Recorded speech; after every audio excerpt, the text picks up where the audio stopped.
Queria convidar você a pegar o esboço da mensagem que está dentro do boletim, abrir sua Bíblia lá em 1 Samuel 14, para nós podermos acompanhar a mensagem. Você que está na internet, quero convidá-lo também a abrir sua Bíblia em 1 Samuel 14, pegar o esboço do boletim que está aí no site, para que você possa acompanhar. Nós queremos que Deus abençoe muito a sua vida também. Que coisa incrível! Se nós pegarmos o Jornal do Dia, hoje você vai encontrar muitas notícias que têm a ver com segurança, morte, roubo. Você vai encontrar notícias falando sobre discussão de economia. Estava ouvindo na CBN ontem uma discussão sobre de quem é a culpa da crise, né? Porque a gente não vai atingir a meta de crescimento, se a culpa é dos caminhoneiros por causa da greve, se é a Petrobras por causa da política de preço, se de quem que é a culpa. E está todo mundo atrás de um culpado para não chegar lá. E na realidade, onde é que a gente vai chegar com isso? E as notícias não são boas, né? E daí você olha para a família, tem todo um processo de desconstrução do valor da família, e com ideologia de gênero, e parece que a sociedade ficou meio doida, não tem referencial, não tem valores, e as pessoas falam algumas coisas assim muito absurdas. Daí o Rick Martin publica na rede social dele, dizendo que o sonho dele é que os 2 filhos sejam gays.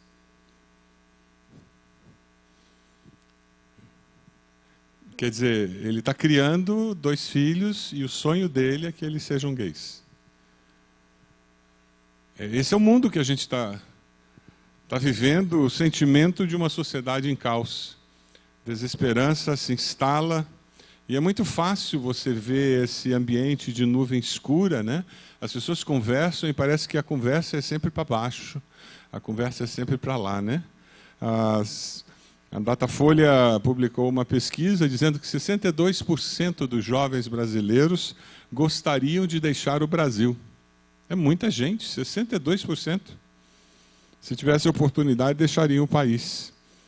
O nosso presidente, que assumiu a presidência com a proposta de fazer história, né, de ser o presidente que mudou a nação, ele realmente está fazendo história.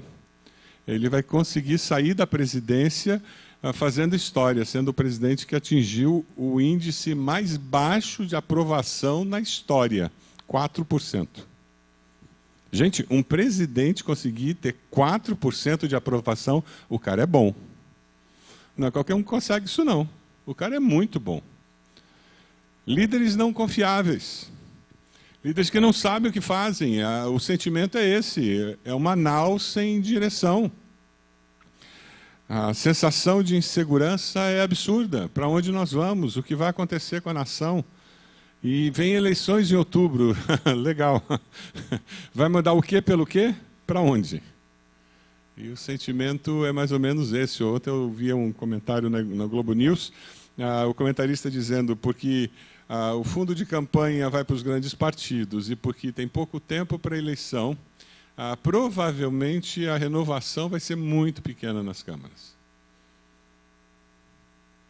Desesperança de novo.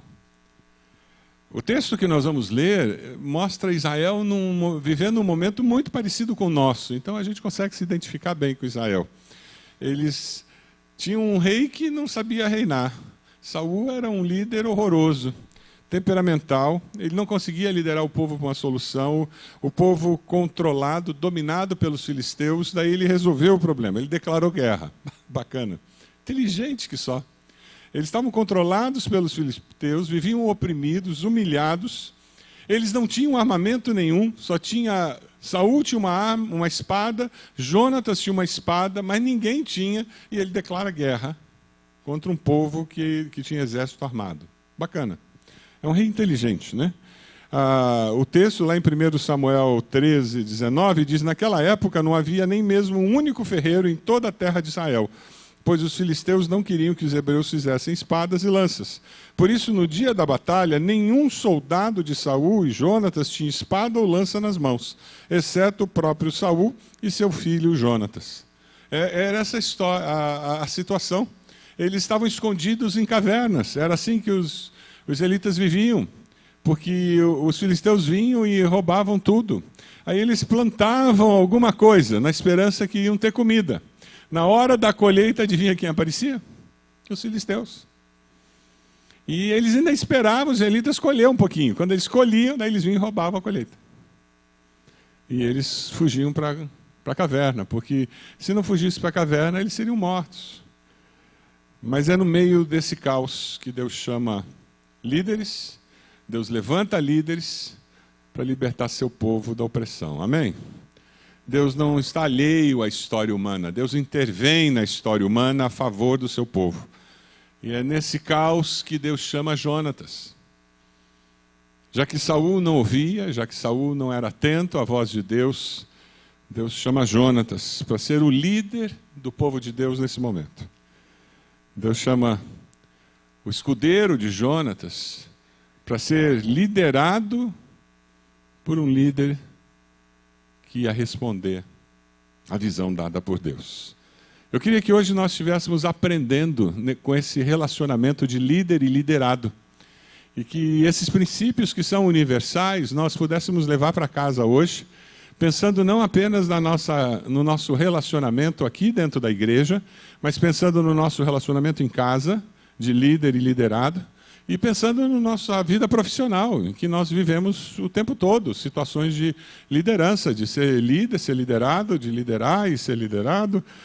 Como é importante nós aprendermos esses princípios de liderança e aplicarmos para nós sobrevivermos e vivermos de uma forma sadia na sociedade. Você está com a Bíblia aberta lá em 1 Samuel 14? O texto vai nos falando assim: certo dia, Jonatas, filho de Saul, disse ao seu jovem escudeiro: vamos ao destacamento filisteu do outro lado. Ele, porém, não contou isso a seu pai. Saul estava sentado debaixo de uma romazeira na fronteira de Gibeá, em Migron. Com ele estavam uns 600 soldados, entre os quais Aías, que levava o colete sacerdotal. Ele era filho de Aitube, irmão de Icabode, filho de Finéias, neto de Eli, o sacerdote do Senhor em Siló. Ninguém sabia que Jonatas havia saído. Em cada lado do desfiladeiro que Jonatas pretendia atravessar para chegar ao destacamento filisteu, havia um penhasco íngreme. Um se chamava Bozés e o outro Siné. Havia um penhasco ao norte, na direção de Miquimás, e outro ao sul, na direção de Gebá. Eu queria destacar o versículos 6 e 7. Dê uma olhadinha aí. Para que você possa honrar aquela pessoa que foi levantada, alçada por Deus para liderar o povo de Deus, para que Deus possa ver você honrando o seu líder, você precisa reconhecer a autoridade que Deus deu a essa pessoa. Jonatas disse ao escudeiro: vamos ao destacamento daqueles incircuncisos, talvez o Senhor haja em nosso favor, pois nada pode impedir o Senhor de salvar, seja com muitos ou com poucos. O que o escudeiro disse? Faze tudo o que tiveres em mente. A atitude correta daquele que é liderado, ele reconhece, ele identifica o mover de Deus na vida do seu líder. E ele verbaliza esse reconhecimento. Ele identifica que Deus está agindo na vida do seu líder. Como é importante isso? Verbalizar que o líder está sendo usado por Deus. Eu reconheço que você é meu líder, que você tem autoridade como líder. Quando você fala sobre o professor, a professora dos seus filhos, você fala com respeito e dando autoridade a eles sobre seus filhos. Isso é honrar a liderança que eles têm sobre seus filhos. E quando você fala com respeito, dando autoridade aos professores dos seus filhos, você está ensinando um princípio preciosíssimo para a vida. E isso é um princípio espiritual que você está ensinando para os seus filhos. Um princípio que vai ajudá-lo não apenas na escola e na sala de aula, mas vai ajudá-lo profissionalmente depois, porque todo mundo lidera e é liderado nessa vida, não é verdade? E se eu não sei liderar e ser liderado, eu estou numa encrenca na vida. E espiritualmente, se eu não sei liderar e não sei ser liderado, eu nunca vou conseguir crescer espiritualmente. Eu nunca vou conseguir servir a Deus. Você fala bem dos líderes que Deus colocou na sua vida? Você ressalta as suas qualidades? Ou você é daquelas pessoas que sai da igreja no domingo e já começa a almoçar no carro, pastor ao molho pardo? É molho pardo porque tem que ter sangue. E você sai falando mal do pastor, falando mal do ministro Rodrigo, aquela música, aquele cântico, e porque não devia ser assim, tinha que ser assado, e você reclama do quanto demorou o culto, que tinha que ter sido mais curto, tinha que ser mais longo, e a mensagem demorou demais, e a homenagem, não sei para que fazer homenagem, e porque fizeram biscoito, tinha que ser outro presente, tinha que ser um bolo, eu acho que tinha que ser um bolo mal passado, eu acho que não tinha que ter homenagem nenhuma para pastor. Conhece gente assim? Porque na realidade eles não conseguem se relacionar com liderança. Qualquer coisa que fazem eu critico. Eu critico se está quente e critico se está frio, porque na realidade tudo que o meu líder faz, eu critico. A Bíblia diz que o que sai da minha boca deve ser uma palavra boa para edificação. Aí depois essas pessoas se assustam porque os filhos crescem e não querem mais vir à igreja. Os filhos crescem e não reconhecem autoridade nos pastores, não reconhecem autoridade espiritual, mas também eles só ouviram falar mal dos líderes da igreja. Como é que eles vão querer ir naquela igreja? Se tudo que eles ouviram dos pais foi falar mal da igreja, foi falar mal dos líderes da igreja, foi reclamar do que acontecia na igreja.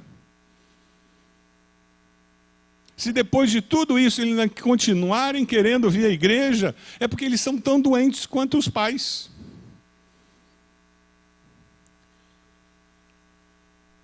Mas o que nós precisamos fazer é desenvolver a habilidade, ensinar nossos filhos a reconhecer a autoridade dos líderes, a valorizar os líderes, a falar das qualidades dos líderes, a incentivar os nossos líderes. Sabe por quê? Você quer que os seus filhos sejam bons líderes no futuro, na profissão deles, dentro da igreja, na sociedade? Um bom líder é um bom liderado. É um princípio simples da vida. Um bom líder é um bom liderado. Você quer se tornar um bom líder? Coloque-se numa posição de liderado. Deixe alguém liderar você. Deixe alguém conduzir você em processos. Você vai amadurecer emocionalmente. Você vai amadurecer na vida. Isso vai afetar tanto a sua vida espiritual quanto a sua vida profissional. Isso vai afetar a sua vida como estudante. Isso vai mudar a sua maneira de ver a vida. Esther, ela aceitava a liderança de Mordecai, mesmo sendo rainha. Aceitava a liderança do rei. José, apesar de ser tremendamente competente como gestor, ele aceitava a liderança do faraó e reconhecia a liderança do faraó.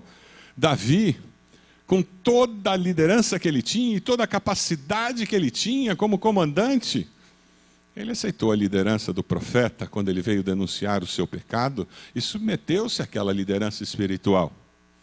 Ele aceitava a liderança até de Saul, quando Saul, louco, o perseguia e queria matá-lo. E ele continuava dizendo, mas ele é o ungido do Senhor. E eu não me rebelo contra a liderança dele. Você tem honrado os seus líderes? Como eu posso honrar meu líder? Tem muitas maneiras de honrar o líder. Sabe como é que você pode honrar o líder do seu pequeno grupo? Paga um encontro de casais para ele. De repente ele não tem dinheiro para ir para o encontro de casais.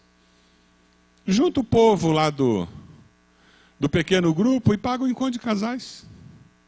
De repente você tem uma casa de praia, convida o seu líder para ir para a casa de praia. Junta o povo, compra um voucher de um restaurante na cidade e dá um jantar para o casal. Maneiras de honrar o líder. Mande uma mensagem no WhatsApp. Passe na casa dele e diga: vim aqui só orar por você, porque eu sei que você foi colocado na minha vida como meu líder. Maneiras simples de honrar. Mas sabe, reconhecer a autoridade espiritual daquela pessoa na sua vida é uma das formas mais importantes de você honrar o seu líder. Veja o versículo 7. O escudeiro, quando ele ouve o que Deus colocou no coração de Jonatas, a visão que Deus colocou no coração de Jonatas, ele diz: faze tudo o que tiveres em mente. Isso é alguém que reconhece que Jonatas era líder espiritual e que ele tinha autoridade dada por Deus para ir adiante. Em nossa sociedade, muitas vezes, a gente valoriza mais quem tem a postura de guru, quem tem a postura de fazer toda aquela cena. E quando você não tem a postura de guru, o cara que manipula todo o cenário, quando você não faz toda a encenação, aí você não respeita, porque faltou o teatro. Nessa igreja não vai ter teatro. Ou você enxerga o mover de Deus nos líderes espirituais que Deus colocou na sua vida, através do caráter deles, do compromisso deles, no serviço deles, ou você não vai ter liderança espiritual reconhecida. Sabe, é interessante porque, preparando essa mensagem, eu encontrei num dos comentários uma lista de como você identifica líderes espirituais. Eu queria compartilhar com você, talvez isso ajude a gente a caminhar identificando quem de fato são líderes espirituais verdadeiros. A primeira característica é que líderes espirituais lideram as pessoas ao lugar onde Deus quer que elas estejam. O líder espiritual, ele não manipula pessoas, ele lidera pessoas. O líder espiritual, ele não faz a cabeça, ele senta, ele leva aquela pessoa a ter uma experiência com Deus e, porque teve uma experiência com Deus, ela descobre o projeto de Deus para a sua vida. O líder espiritual, ele depende do Espírito Santo. Ele não depende dele, do carisma dele, da capacidade dele para fazer com que as coisas aconteçam. O líder espiritual, ele presta contas a Deus. Ele serve com temor e tremor, porque ele sabe que responderá para Deus. Ele não presta contas só para a igreja, ele não vai prestar contas só para uma sociedade. É por isso que ele caminha com temor e tremor. O líder espiritual verdadeiro é alguém que tem uma visão mais ampla do que a visão de uma pessoa, porque ele quer influenciar a sociedade toda. Ele vai levar você a ampliar a sua visão, ele vai ajudar você a enxergar que a sua vida pode ir mais longe, que você profissionalmente pode ir mais longe, que você espiritualmente pode ir mais longe, porque ele enxerga que a mensagem de Deus é de transformação da sociedade, dos povos, das nações. Porque o líder espiritual verdadeiro, ele não está construindo um reino particular dele. Ele está construindo o reino de Deus. É por isso que ele quer transformar a sociedade. Porque ele quer que, como sal da terra e luz do mundo, você se espalhe pela sociedade e faça a diferença. Você reconhece alguém na sua vida como líder espiritual? Você identifica? Eu queria desafiar você a pegar seu telefone agora. Pegue seu telefone. E eu queria que você mandasse uma mensagem para essa pessoa. Talvez um SMS, um WhatsApp, talvez um e-mail. Manda uma mensagem para essa pessoa dizendo: olha, estou aqui na igreja, estou identificando você como líder espiritual na minha vida. Eu quero mandar uma mensagem para você dizendo: você é bênção na minha vida. Prossiga, continue. Dê uma palavra de estímulo para essa pessoa. Eu hoje cedo fiz isso. Antes de vir para a igreja, eu mandei uma mensagem. Foi gostoso, porque eu já recebi de volta a resposta dessa pessoa que é líder espiritual na minha vida. Foi muito gostoso. Esse que é o ponto.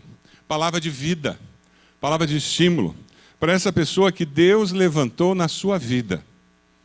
Essa pessoa que tem sido usada por Deus para abençoar você, para conduzir você na direção do mover de Deus na história da sua vida. Mande uma mensagem, rapidinho. 1, 2 frases apenas. Se por acaso você não tem telefone, você não tem dados para mandar essa mensagem para essa pessoa, eu queria desafiar hoje à tarde, você em casa, procurar, entrar em contato com essa pessoa, fazer alguma coisa. Alguém que tem essa importância na história da sua vida. É alguém que, quando você ficar doente, você vai ligar para ela. Quando você tiver uma grande decisão a tomar, você vai ligar para esse líder espiritual.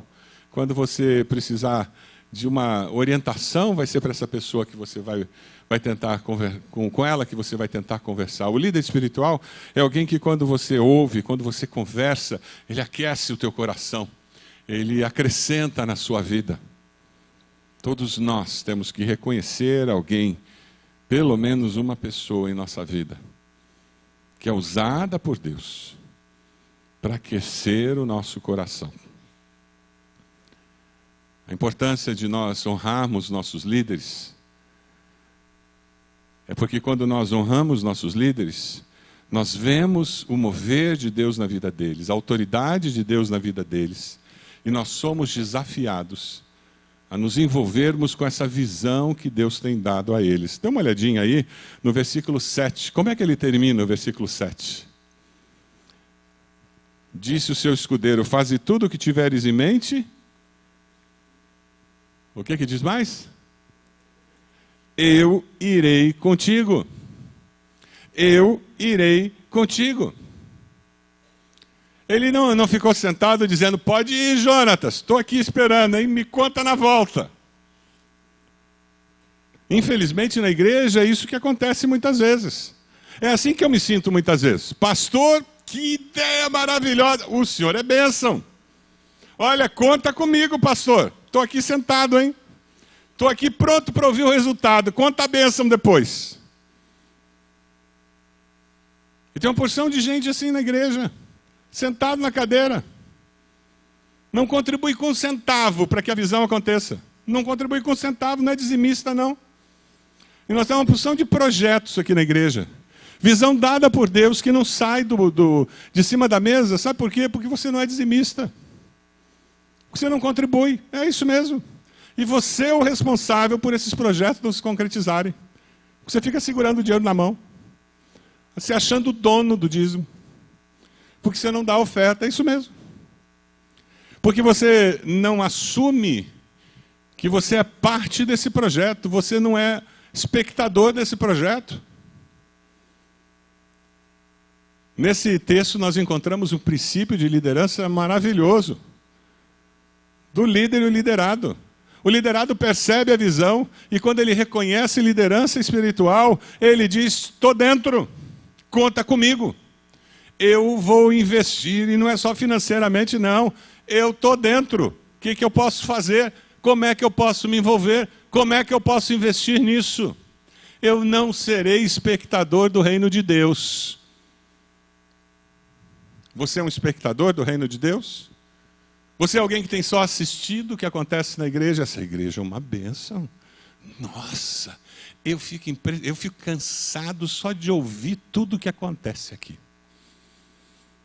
É tanto ministério que acontece nessa igreja que eu fico cansado só de ver tudo o que acontece. Não faz nada, só vem domingo, entra mudo, sai calado depois do culto. Não contribui. Ocupa, a missão de vida é esquentar 2 palmos quadrados de cadeira por semana. É só missão de vida. Importantíssima, né? Gente, tem coisa melhor na vida. Amém? Você pode fazer diferença com a tua vida. Como líder espiritual dessa igreja, eu quero dizer para você: Deus tem um projeto muito maior para você.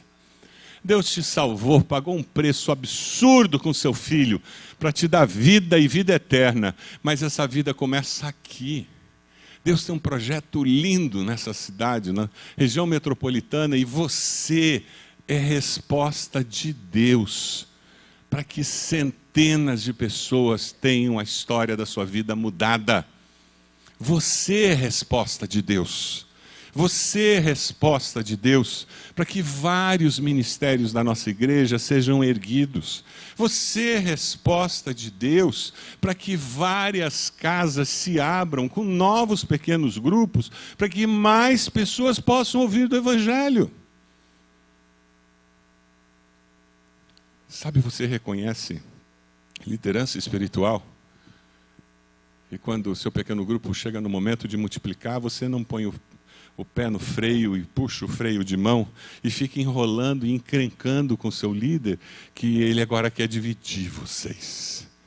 Pelo contrário, o que você faz, você diz, estou dentro. Você está entendendo que esse é o momento, você é meu líder. Deus colocou você na minha vida, estou dentro. E olha, eu estou tão dentro que eu vou me oferecer para ser o líder do grupo novo. E Deus vai me capacitar. Essa postura de quem está no reino de Deus para valer. Você está para valer no reino de Deus? Você está disposto a ser discípulo realmente? Esse é o desafio. Esse é o nosso desafio. Porque quem de fato aceita a liderança espiritual de alguém, corre riscos pela fé. Dá uma olhadinha aí a partir do versículo 8. Veja o que acontece a partir do versículo 8. Aquele servo lá, aquele escudeiro de Jonatas disse, eu irei com você. Ele não sabia o que vinha pela frente, ele não fazia ideia. Mas olha o que Jonatas diz. Venha, vamos atravessar na direção dos soldados, deixaremos que nos avistem. Se nos disserem, esperem aí até que cheguemos perto, ficaremos onde estivermos e não avançaremos. Mas se disserem, subam até aqui, subiremos, pois este será um sinal para nós de que o Senhor os entregou em nossas mãos. Então os dois se deixaram ver pelo destacamento dos filisteus que disseram, veja, os hebreus estão saindo dos buracos. Lembra, eles estavam escondidos nas cavernas. Onde estavam escondidos? E gritaram para Jonatas e seu escudeiro, subam até aqui e lhes daremos uma lição. Diante disso, Jonatas disse a seu escudeiro, siga-me. O Senhor os entregou nas mãos de Israel. Você tem permitido que Deus use pessoas na sua vida para falar com você? Mas aí você tem que aceitar a liderança de Deus através de pessoas.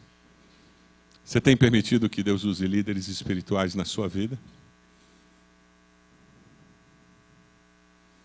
Uma das coisas mais frustrantes do ministério pastoral é atender um casal, conversar com um casal, dar uma orientação pastoral para um casal, eles irem embora e não seguirem aquela orientação.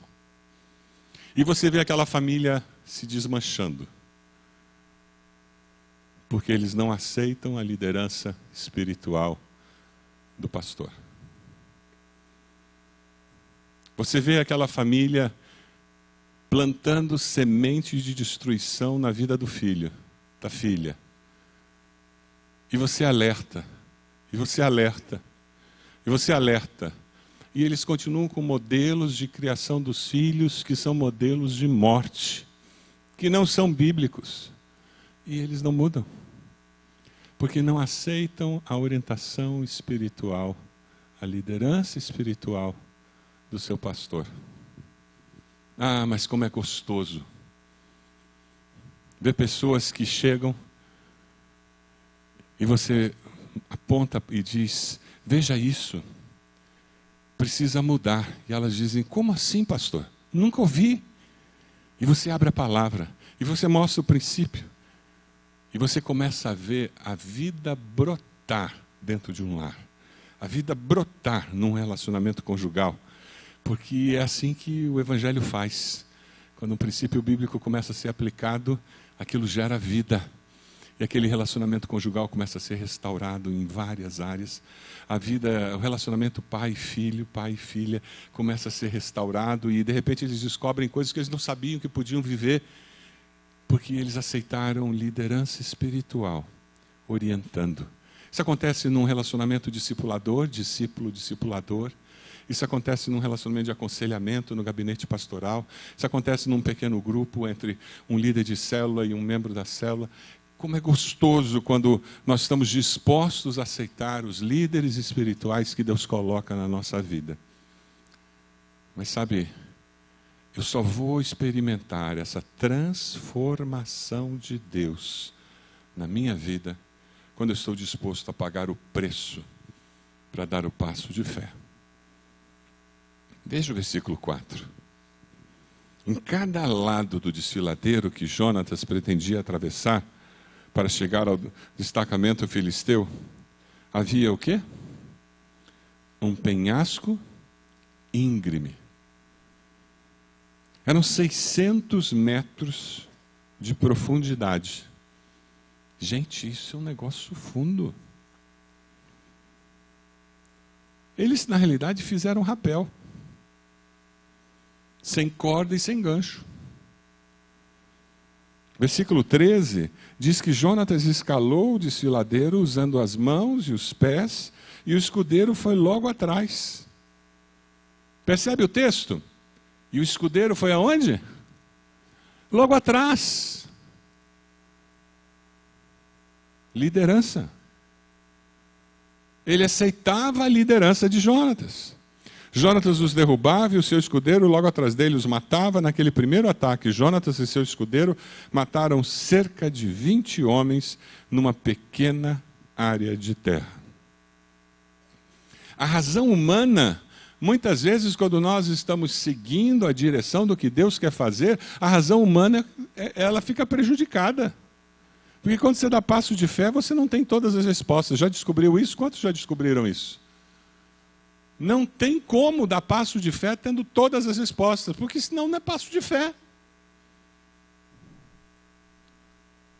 Se eu tenho todas as respostas, até o incrédulo faz isso. Se é arrojado, até incrédulo é. Até ateu é. Mas dá passo de fé, porque eu recebi uma orientação divina. Isso aí tem que ser de Jesus, gente. Senão não aguenta, não. Mas sabe o que acontece conosco? Na hora que eu estava fechando a mensagem, veio uma frase na minha mente que eu escrevi aqui. Vê se bate com a experiência de vocês. Alguns de nós temos tanto medo de ser manipulados por líderes sem caráter, que não nos deixamos liderar por nossos pastores e, às vezes, nem por Deus.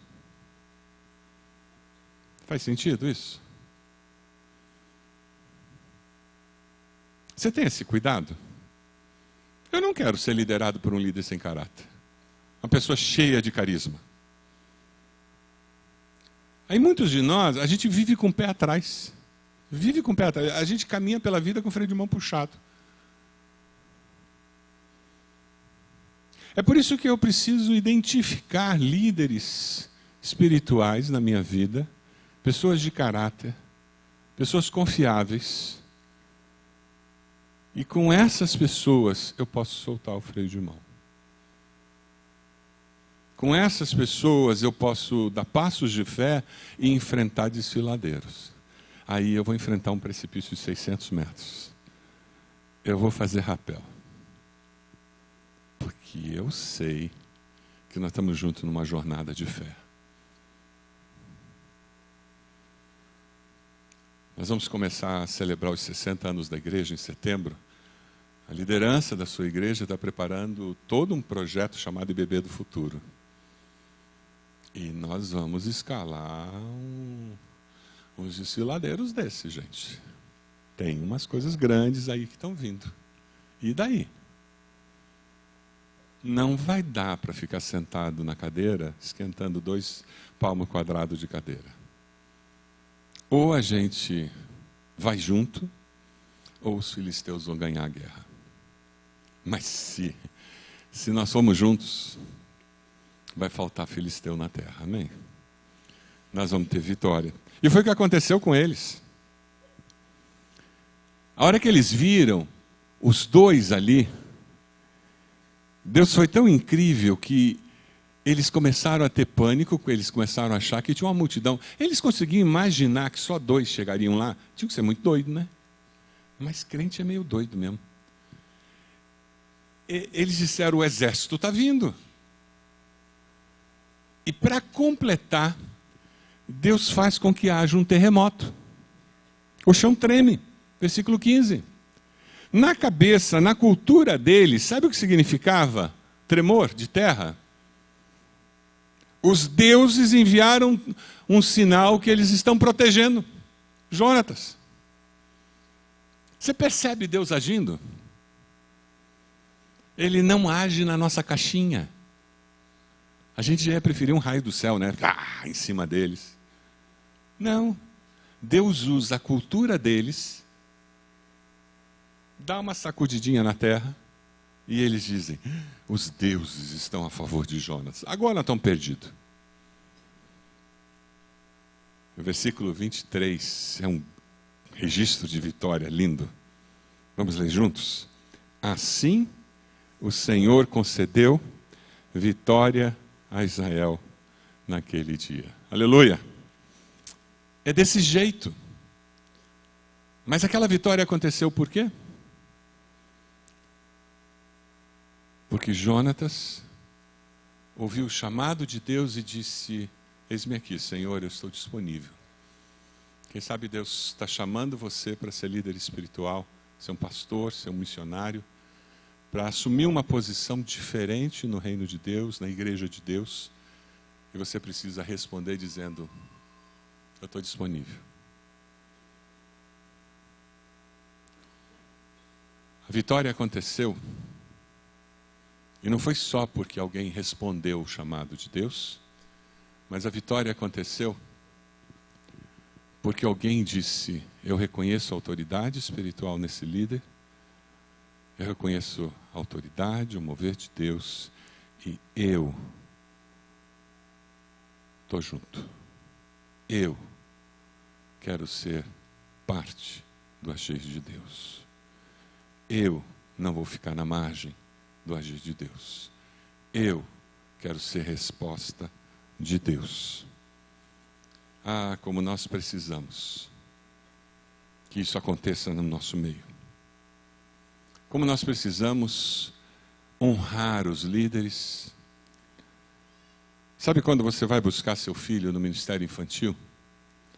E você chega lá e o professor vira e diz, me dê mais 5 minutinhos para eu terminar a dinâmica da história e eu já libero a classe. E você diz, claro, eu fico aqui fora esperando. Eu não quero que o meu filho tenha a história interrompida. E você honra o líder espiritual do seu filho, da sua filha. E você espera mais 5, 10 minutos. Ao invés de dizer, não, eu tenho muita pressa para ir almoçar, eu preciso tirar a criança. E arranca a criança da classe, porque você tem que ir embora. Ah, como nós precisamos de pessoas que honrem os líderes da recepção externa, que estão tentando organizar o trânsito lá fora, e ele manda você estacionar aqui ou seguir por ali, e você não tem piti de motorista de trânsito, e se torna uma pessoa mal educada ou irritadiça, mas você honra aquela pessoa que ali é líder sobre a sua vida. Ele está procurando servir ao Senhor, servindo você naquele momento. Ah, como nós precisamos, como igreja, de membros que olhem para os seus pastores, para os ministros, para os obreiros, e os reconheçam como líderes espirituais, que reconheçam a autoridade deles, e que digam como aquele escudeiro de Jonatas, conta comigo, estou junto. Você não está sozinho não, estou junto. O que precisa fazer? Qual é o desafio? Conta comigo. Nunca fiz isso não. Vai ter que subir aquele desfiladeiro lá, vamos nessa, estou atrás. Virei tua sombra. Como nós precisamos disso na nossa igreja. Nós somos uma igreja que valoriza seus líderes, amém? Porque nós entendemos que quem assume uma posição de liderança é chamado por Deus para essa posição de liderança. E quem está sendo liderado reconhece que aquela pessoa está ali, colocada por Deus. Não interessa que função, que atividade que seja, aquela pessoa está ali, com a autoridade dada por Deus. Você pode fechar seus olhos? Eu tenho duas perguntas. A primeira é se você decide servir a Deus na visão da nossa igreja como líder servo. E você vai olhar para os líderes e vai dizer: eu me submeto à liderança de vocês e vou fazer o melhor. Eu quero apoiar. Quem sabe o que você vai fazer hoje é dizer para o líder do seu pequeno grupo: conta comigo. Próxima multiplicação sou eu. Eu vou liderar o novo grupo que vai surgir.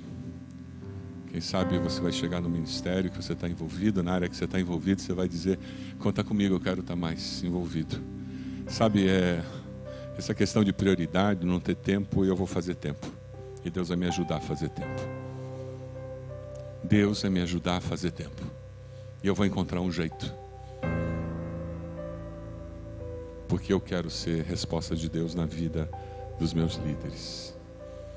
Quem sabe o que você tem que fazer é pedir perdão a Deus. Você tem comido pastor ao molho pardo. Você tem falado mal dos seus líderes. Peça perdão a Deus, se arrependa. E diga: a Deus, a partir de hoje, toda vez que eu falar dos meus líderes, vai ser com palavras que abençoam, palavras de vida.